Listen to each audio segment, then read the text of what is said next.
Hi, this time we are going to learn how to say I like. I like means in Cebuano, ganahan. Ganahan means like.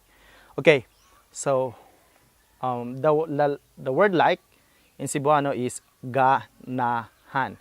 G-A-N-A-H-A-N. Ganahan, not ganahan.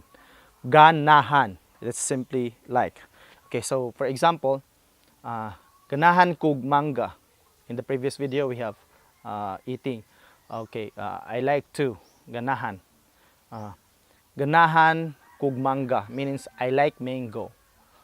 How about banana? Ganahan kog banana means I like banana.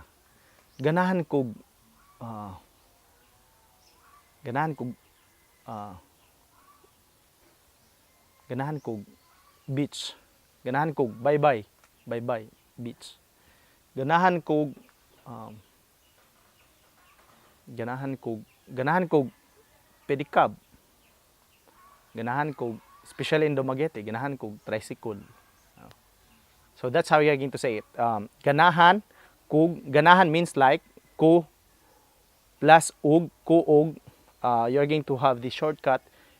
Ku means I, og means connectors. Ganahan kuog instead of kuog, you are going to say it ganahan kog. Then say the thing that you want to. Okay? Ganahan kog something. Okay? So that's how you're going to say, for example, beautiful. Ganahan kog guapa. Guapa means beautiful. Guapa means beautiful. Okay? So that's how you're going to say it. I like something. Okay? So thank you for watching. See you in the next video. Bye-bye.